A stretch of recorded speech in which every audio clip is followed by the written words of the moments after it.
tayo sa Angono, Binangonan Petroglyphs.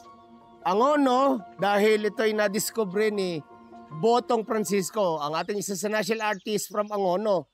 Na-discover niya ito 1965. Kaya Binangonan kasi itong property ay binangonan. Kaya naging Angono, Binangonan. Yung petroglyphs, this is a 3000 BC na work of arts na rock engraving. At ito ay isa-isa sa buong Pilipinas. At nandito ito matatagpuan sa Rizal Province, Angono, Binangonan.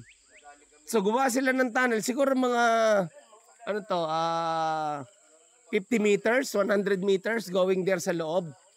So dito tayo sa tunnel, papunta rin sa petroglyphs. Ano lang to, siguro 400 to 500 meters. This is a 3000 BC. Yung mga rock, inscription. Sa Tagalog, itinaga or inukit sa bato.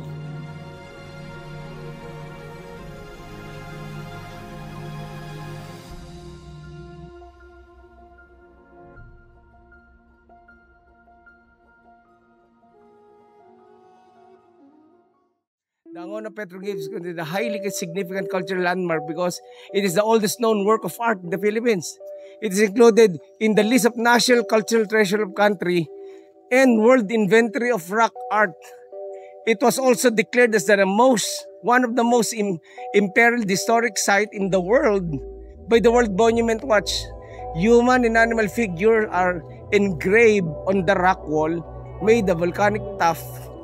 These figures are considered the oldest known artwork in the Philippines, dating back, circa 3000 BC.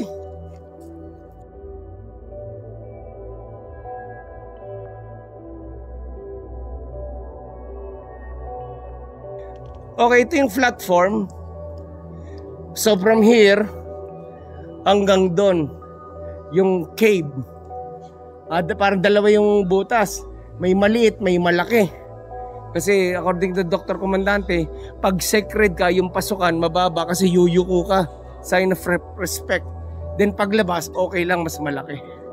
Pag nilapitan nyo yan, pero bawal, andyan yung mga figures. Pero ang isang na-discover namin dyan, merong baybayin sa mga in-between. May mga baybayin fonts, may mga baybayin character. Yun ang dinidiscover na dapat ng National Museum ay makita yon.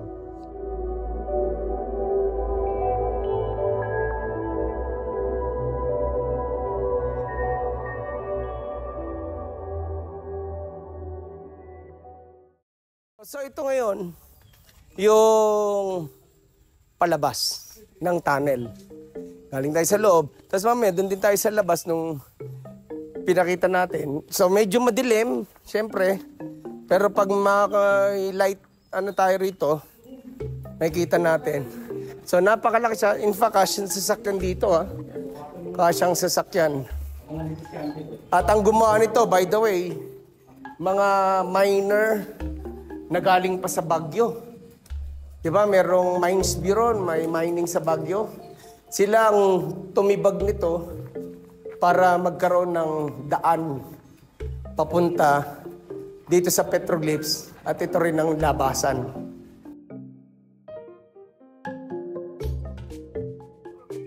Kaya exciting kasi talagang one of a kind Pero next time, sabi ko nga, kita mo, maputik, maulan Kung maayos dito as parking, para yung mga bus, mga estudyante makapag-park dyan.